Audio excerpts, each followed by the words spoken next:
히브리 9장 28절입니다. 이와 같이 그리스도도 많은 사람의 죄를 담당하시려고 단번에 들이신 바 되셨고 구원에 이르게 하기 위하여 죄와 상관없이 자기를 바라는 자들에게 두 번째 나타나시리라. 오늘 증거해 드릴 말씀은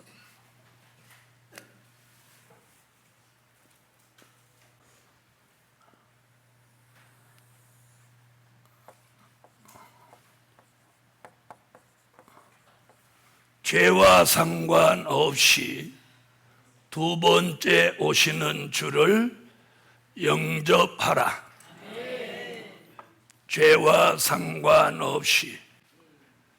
자, 사람에게는 이 죄의 문제가 큽니다. 죄의 결말은 사망입니다. 그래서 이 죄의 문제를 해결해야만 되는데, 특별히 오늘 본문에서는 두 번째 오시는 재림의 주는 죄와 상관없어져야 영접할 수 있다고 합니다. 근데 바울은 의인은 없나니 하나도 없다고 했습니다. 그래서 이 죄와 상관없이 되는 말씀을 오늘 증거하려고 합니다. 첫째, 죄를 깨닫는 단계가 있어요. 죄를 어떻게 해요? 네, 죄를 깨달아야 돼요. 뭐가 죄인지 알아야죠. 여러분, 이방인들이 삶 속에서 저지르는 일들이 죄라고 생각하지 않기 때문에 이 죄에 대한 개념이 없는 거예요. 그래서 자기가 지은 죄를 도리어 자랑하고 자기가 대단한 능력이 있는 것 같이 우월감을 가지기까지 하는 겁니다. 그래서 우리는 죄를 깨닫는 단계가 있습니다. 자, 그럼 죄는 뭘로 깨닫느냐? 율법과 계명입니다. 자, 출애굽기 20장으로 와보세요. 출애굽기 20장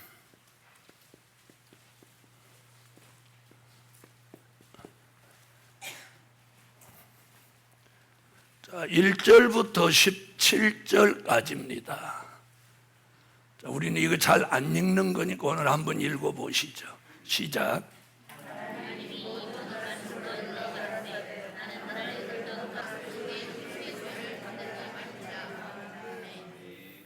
아멘. 자, 율법과 계명을 통해 죄를 깨닫게 됩니다. 자, 그러면 오늘 인간이 하나님께 지켜야 될 계명이 있습니다. 그게 몇 계명부터? 1계명부터 4계명까지는 인간이 하나님께 지켜야 될 법이에요. 그래서 우리가 하나님을 섬기지 않고 예수를 믿지 않는 그 죄가 가장 큰 죄예요. 그게 1계명에 걸리는 거거든요. 그러니까 믿지 않는 죄가 가장 큰 죄고 무엇 받을 죄? 심판받을 죄입니다. 자, 1계명 보세요. 너는 나 외에는 다른 신들을 내게 있게 말지니라. 그러니까 하나님 한 분만 섬기라는 거예요. 자, 우리 시대는 예수 한 분만 섬겨야 돼요. 자, 그렇다면 어저께 공부했던 음녀교회 무슨 주의도 걸려?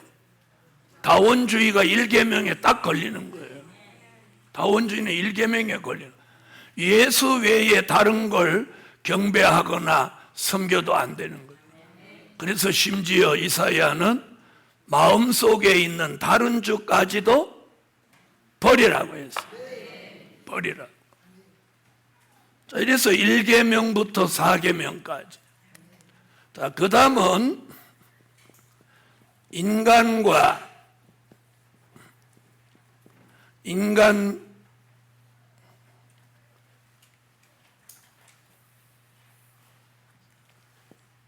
관계로 지켜야 될 계명.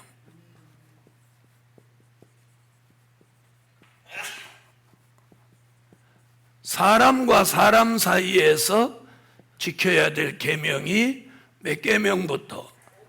5계명부터 10계명까지입니다.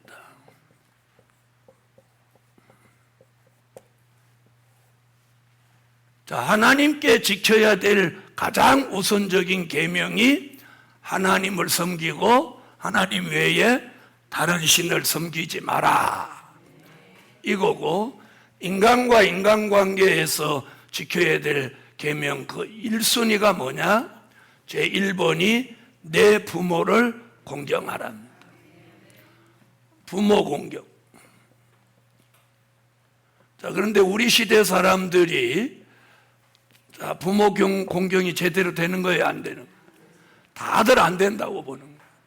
물론 자기 살기도 빠듯해서 그렇기도 하지만 근본적으로 부모를 공경하려고 하는 마음이 근본적으로 없는 시대예요. 그러니까 효가 사라진 시대예요. 자, 그럼 성경대로 하면 제일 뭐예요? 부모 공경, 효란 말이에요.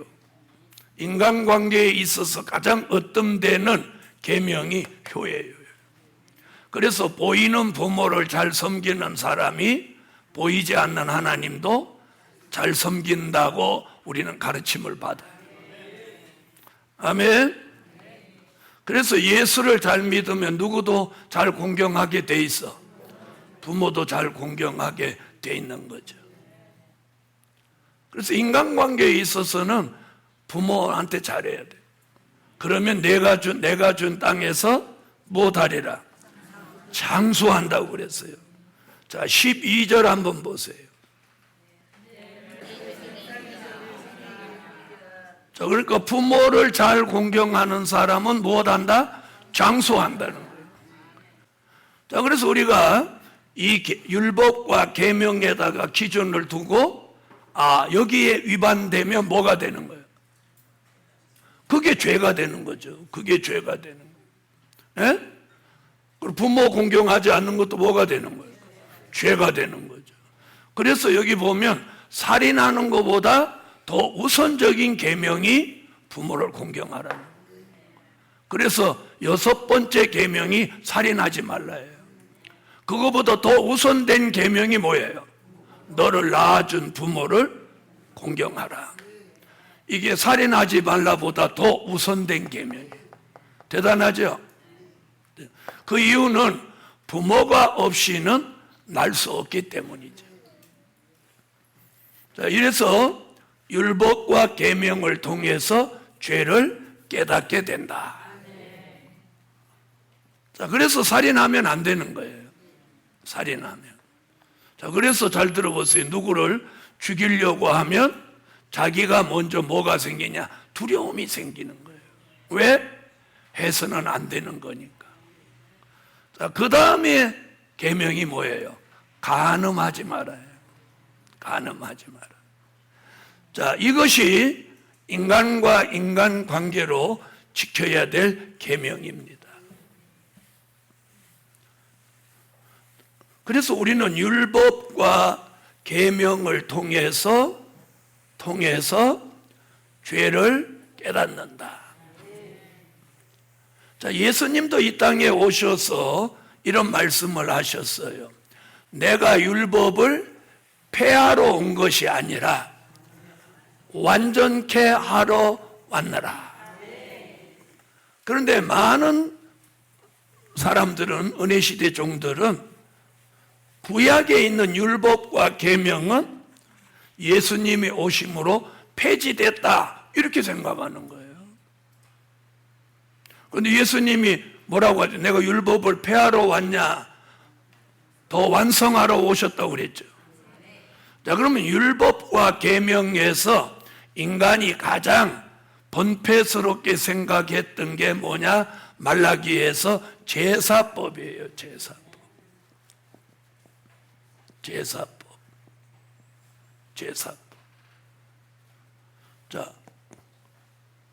자, 이 법이 아직까지 존재한다면 오늘도 여러분은 아마 내려가는 사람이 태반일 거예요. 왜? 최소한도 비둘기 한 마리는 구해갖고 와야 되고, 저도 오늘 비둘기를 하루 종일 뜯든지 뭐 난리 나야 돼. 그러니 말라기에서 그 시대 사람들이 뭐라고 했어요? 이게 우리에게 얼마나 번패스러운 거. 그 표현이 아주 적절해. 번패스럽다는 말이에요. 최소한도 비둘기, 아니면 양, 아니면 염소, 더 은혜가 충만하면 소를 갖고 와야 된단 말이에요. 또 그걸 여기서 잡아가지고 뭐 어쩌자는 거예요 또. 그러니 얼마나 이게 제사법이 번패스러워요. 네. 그러니까 그 당시는 히브리 민족들이 사는 동네에서는 그게 가능하지만 이제 기독교가 세계적인 종교가 된 이 시점에서는 그 제사법이 현실에 맞지 않은 거예요. 그래서 제사를 폐지하고 예배로 바꿔준 거예요. 그런데 인간이 번패스럽다고 제사를 폐지하고 간단하게 예배 드릴 수 있게 해줬는데 그것도 안 드리네? 그것도 안 드려. 이제는 예배마저 안 드리는 거예요. 그래서 얼마나 예배를 잘 안 드리면 신령과 진정으로 예배하는 자를 하나님이 찾으신다. 그래서 율법에서 폐지된 것은 제사법 하나밖에 없습니다. 제사가 뭘로 바뀐 거? 예배로 바뀐 거 하나밖에 없어요. 다른 건 그대로 존재하는 거예요. 계명도 존재하고 법도 존재하는 거예요.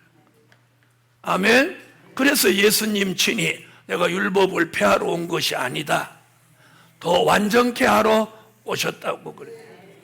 아멘. 자, 두 번째,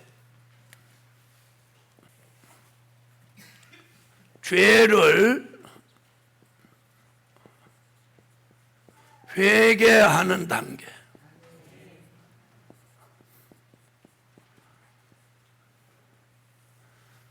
죄를 회개하는 단계.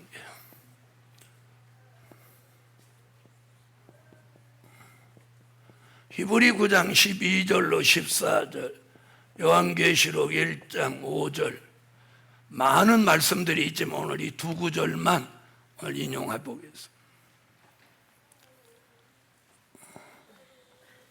자, 오늘 히브리 9장 28절이 본문인데 히브리 9장 12절로 14절을 한번 찾아보세요. 읽어주세요.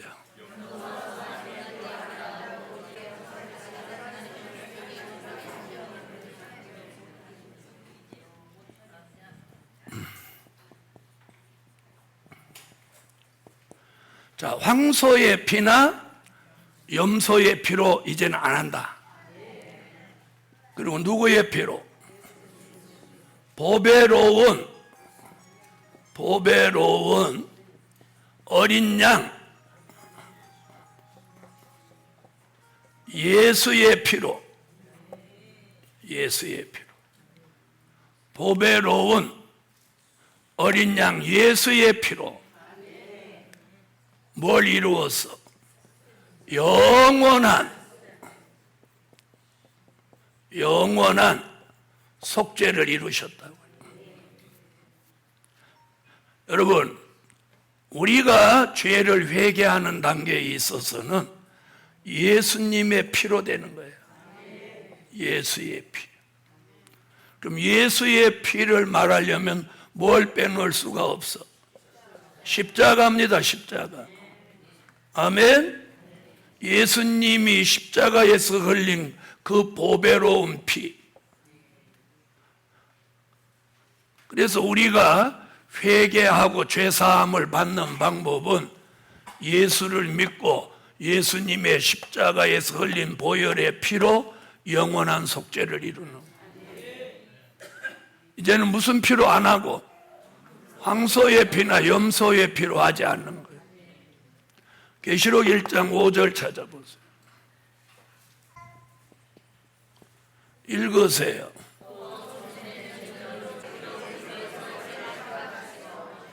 예수 그리스도 그의 피로 우리를 죄에서 해방하셨다. 죄에서 자유함을 주신 거예요. 죄에서 해방했다는 말이 죄에서 자유함, 즉 속죄받았다는 거예요. 속죄. 자, 그래서 요한계시록 7장 9절로 14절에도 보면 마지막에 흰옷 입은 무리가 어린 양의 피에 옷을 씻어 쉬게 한 것도 역시 예수의 피로 속죄함을 받은 사람이 천년왕국의 백성으로 들어갈 수 있다는 거예요. 자, 계시록 7장 9절로 14절 참고해 보겠습니다. 자, 읽어주세요.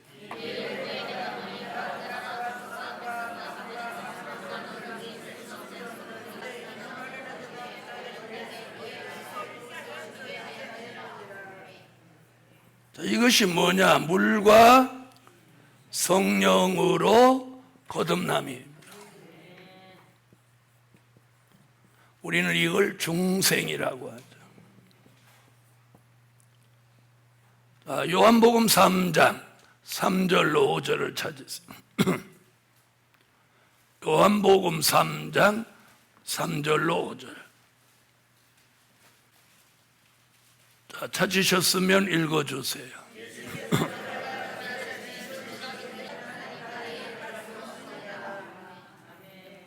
자, 우리가 예수의 피로 속죄를 받고 물과 성령으로 거듭나고 죄에서 해방됐는데도 불구하고 또 못하죠? 또 못해요. 또 범죄한단 말이에요. 그러니까 뭐를 계속할 수밖에 없어. 죄를 계속 회개할 수밖에 없어. 왜요? 계속 죄를 지으니까. 그래서 회개가 우리 삶의 일상화돼야 돼요.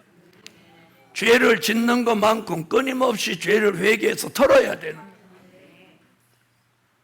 근데 사람은 또 죄를 질 건데 뭐하러 회개하냐 이러면 곤란한 거예요. 그러면 어떤 현상이 일어나? 죄가 쌓이는 거죠. 죄를 쌓아놓지 않아야 돼요. 또 범죄할 수밖에 없더라도 자꾸 회개를 해서 이걸 털어야 돼요.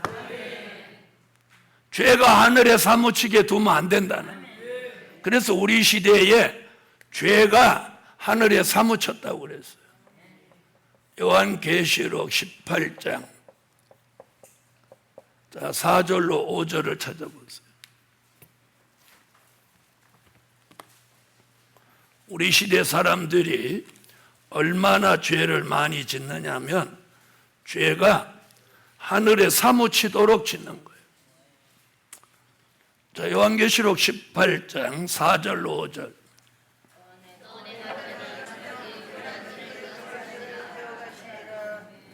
죄가 어디까지 사무쳐? 하늘에 사무쳤어요. 노아 시대는 죄가 땅에 관영했다고 그랬어요. 땅에 관영했어. 근데 우리 시대는 죄가 하늘에 사무쳤어요. 자, 이사야는 이렇게 말했어요.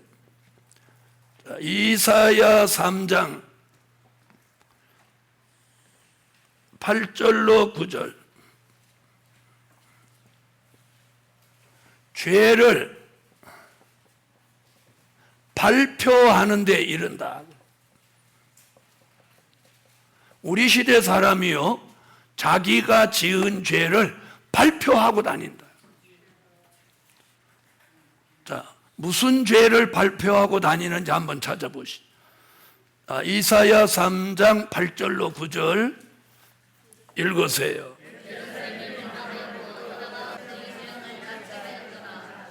아멘. 여기 죄를 발표하는데 이런다고 하죠. 근데 무슨 죄를 그 뒤에 정해놨어요. 그 죄를 발표하고 숨기지 아니함이 소돔과 같으니. 그러니까 무슨 죄를 발표한다는? 음란이죠. 음란. 자기가 음란한 죄를 지은 걸 막 자랑 삼아 발표한다는. 이런 죄를 발표하는 이들에게는 뭐라고 했어요? 두 가지 얘기를 하고 있어요. 화와 재앙을 받는다. 예? 화와 재앙을 받는다. 그럼 화 얘기는 어디 나와요? 계시록 8장 13절에 나오고, 재앙은 계시록 16장 같이. 자, 이런 죄가 계시록 18장 5절에서 어디에 사무쳐? 하늘에 사무쳤다. 하늘에 사무쳤다. 하늘에 사무쳤어. 하늘에 사무쳤어요. 우리가 지금 굉장히 무서운 시대에 살고 있습니다. 우리는 이 복음 안에서 경건하게 살고 은혜롭게 살라고 집밖에 모르고 교회밖에 모르고 성산밖에 몰라. 그런데 지금 세상은 이런 짓을 하는 거예요. 저는 제가 귀로 들은 것도 참 많고 눈으로 목격한 것도 참 많아. 그래, 이 참 세상이 이렇게 됐구나. 자, 우리가 이런 악의 속에 살고 있어서 우리도 자유롭지 않아요. 언제 우리도 무슨 일을 겪을지 모르는 거예요. 그래서 장담하면 넘어지는 거예요. 그래서 우리가 못하는 단계에 지금 죄를 끊임없이 회개해야 돼. 그래서 우리 시대 사람들은 이게 죄인지 모르니까 못해. 발표를 하는 거예요. 막 발표를 하고 다녀. 죄인지 몰라.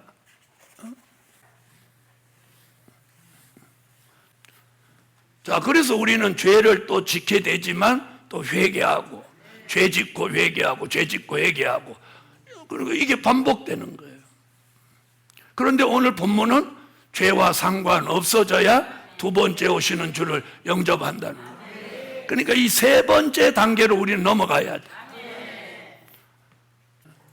자, 세 번째, 죄와 상관 없어지는 단계. 그렇게 되기를 원하면 아멘.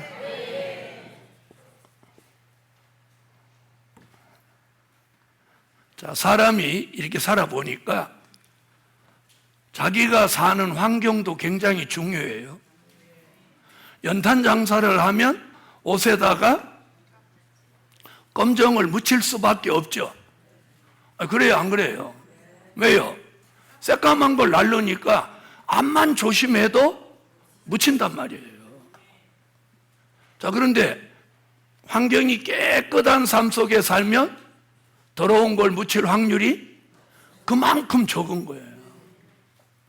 그러니까 우리가 사는 환경과 생활이 좋으면 훨씬 범죄할 가능성도 적은 거예요, 적은. 자, 그럼 어떻게 해야 죄와 상관없어지냐? 자, 지금부터 성경을 하나씩 찾으세요. 이사야 1장 18절. 이사야 1장 18절에는 죄의 문제를 이렇게 해결한다고 말하고 있어요. 자, 찾으셨으면 읽어주세요. 자, 죄를 어떻게 해요? 하나님 앞에 내놓고 죄에 대한 변론을 하라는 거예요. 죄에 대한 변론.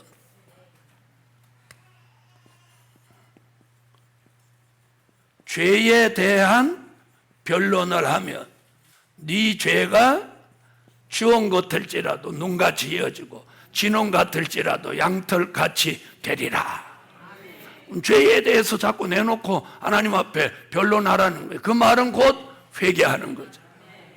자, 그 다음에는 이사야 4장 4절은 찾으세요. 심판하는 영과 소멸하는 영을 부어서 이 죄의 문제를 해결한다는 거예요. 그러니까 이건 회개하는 건 한계가 있으니까 하나님의 방법으로 이 죄의 문제를 처리해 준다. 이런 말씀이 되는 거예요. 자, 이사야 4장 4절 읽으세요.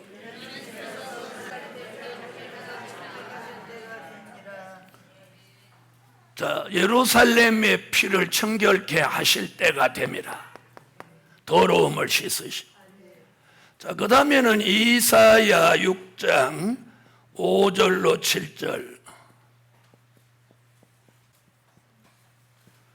자, 이사야 6장 5절로 7절 읽어보세요.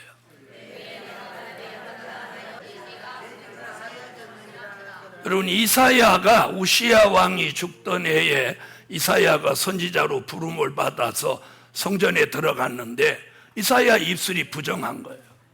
그러니까 하나님께서 제단에 있는 숯불을 가져다가 이사야 입을 찢어서 죄와 악을 없애줬던 거예요.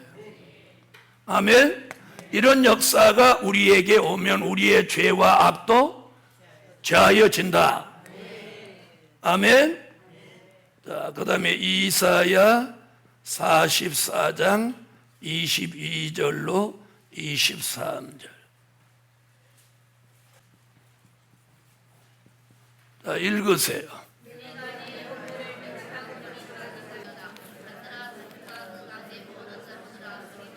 네, 21절로 22절이네요. 제가 잘못 적었어요. 21절로 22절 다시 읽으세요.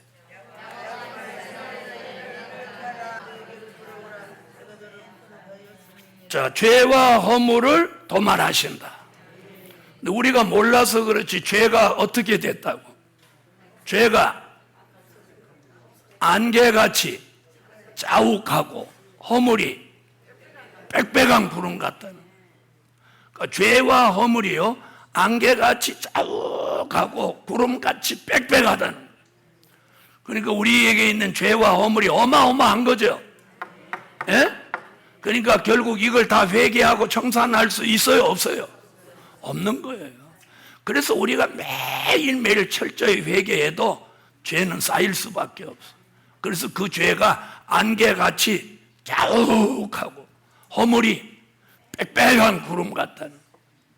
그런데 하나님이 이걸 한 번에 도말해 준다. 도말이라는 말은 없애진다, 사라진다. 자, 그 다음에 스가랴 3장 4절 찾으세요. 더러운 옷을 벗기시면서 우리의 죄가를 제하신다. 자, 스가랴 3장 4절 읽으세요.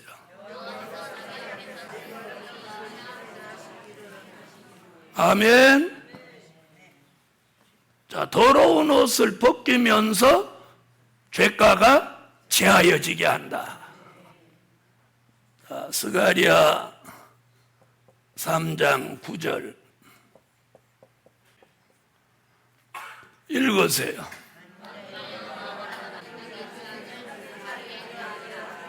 내가 새길 것을 새기면 이 땅의 죄악을 하루에 제하신다. 아멘.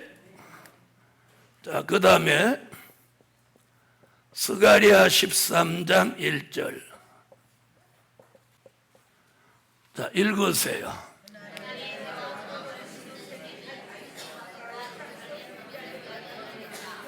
자, 다윗의 샘이 열려서 뭘 씻어줘? 죄와 더러움을 씻어준다. 아멘. 자, 이렇게 선지자들은 이런 예언을 계속 하고 있습니다. 자, 그 다음에 미가서 7장 18절로 19절이네요. 자, 읽으세요.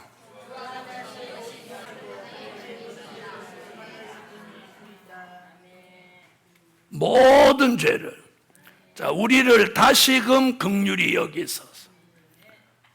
죄악을 어떻게 하시고 발로 밟으시고 모든 죄를 깊은 바다에 던지시리이다.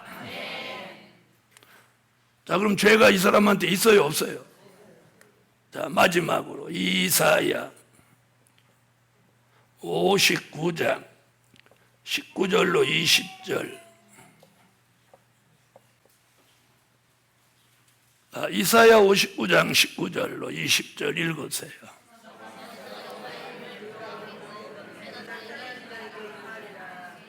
아멘.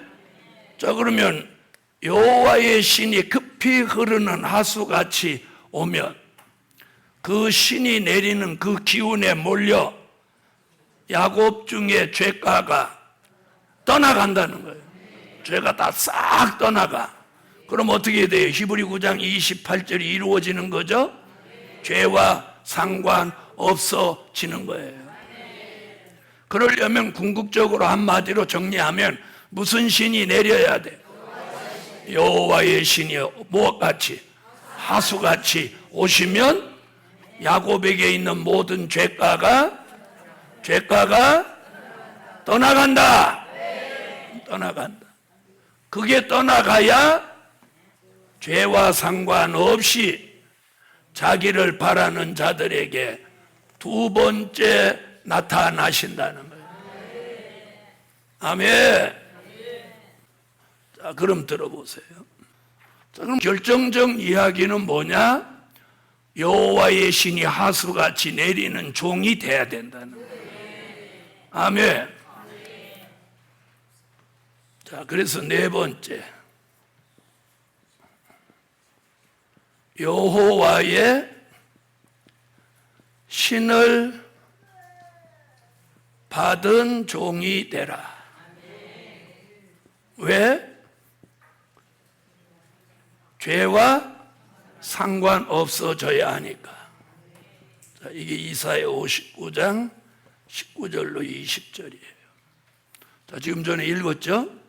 그래서 죄와 상관없어지려면 여호와의 신을 받아서 죄가가 떠나가야 돼. 그러는 사람을 요엘이 뭐라고 그랬느냐면 요엘서 2장 29절로 30절에 여호와의 신을 받은 남종과 여종이 나온다. 아멘. 앞으로 여호와의 신을 받을 남종과 여종이 나옵니다. 그럼 이 사람들은 뭐가 떠나가? 죄가가 떠나가니까 죄와 상관없어져서 두 번째 오시는 주를 영접하게 되는 거예요. 요엘서 2장 29절로 30절. 자, 찾으셨으면 읽어주세요. 자, 이런 남종과 여종으로 예정된 사람은 이사야 11장 2절로 3절 같이, 이사야 61장 1절 같이 여호와의 신이 내리는 거예요. 아멘. 자, 이사야 11장 2절로 3절.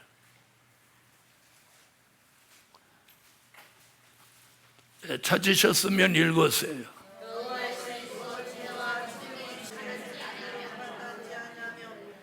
아멘. 자, 여호와의 신은 무슨 신이다?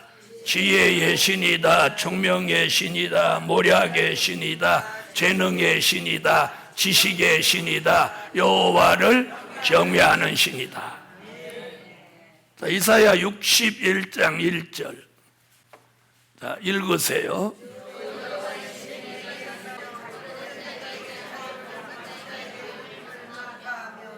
아멘. 자, 이렇게 신을 받은 종이 이사야 59장 19절로 20절에 하수같이 내리는 신을 받아서 죄가가 떠나가는 거예요. 그러므로 죄와 상관없이 이 종들이 재림의 주를 영접하는 거예요. 자, 그럼 요엘서 2장 29절로 30절은 이게 뭐예요? 예언이죠, 예언. 이 예언이 계시록 5장 6절에 와서 7영으로 우리에게 오는 거예요. 그러니까 우리는 여호와의 신을 뭘로 받아야 돼? 7영으로 받아야 돼.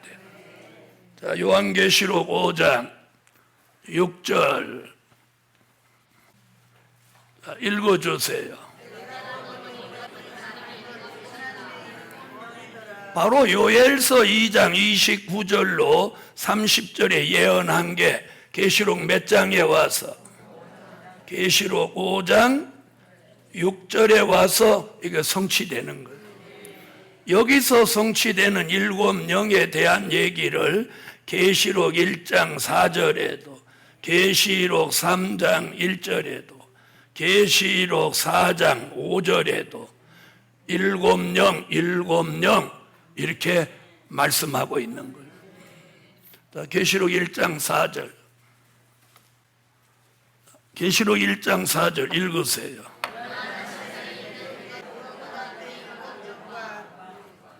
(3장 1절) (4장 5절) 아멘. 자, 그럼 사도 요한은요, 요한복음에서 성령을 보혜사라고 지칭한 사람이에요. 자, 된 일의 말씀을 통해서 오순절에 내린 성령은 보혜사. 그리고 마지막에 여호와의 신을 남종과 여종에게 부으실 성령은 시온의 성회에서 내릴 7영. 자, 그럼 이 7영을 받을 종이 나온다는 거죠? 자, 그럼 그 종이 누구냐? 계시록 1장 1절에서 말하는 그 종들입니다. 자, 계시록 1장 1절 네, 찾으셨으면 읽어주세요.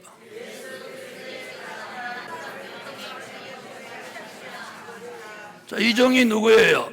반드시 속히 될 일을 보이셔서 깨달은 종들이에요.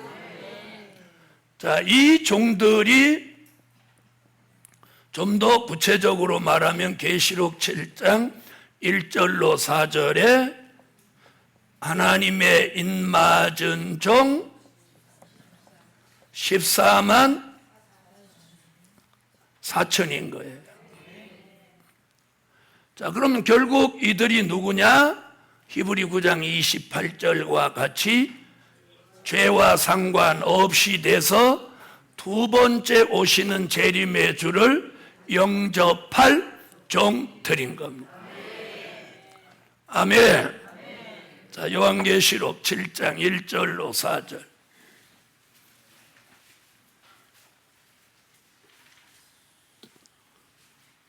자, 찾으셨으면 읽어주세요.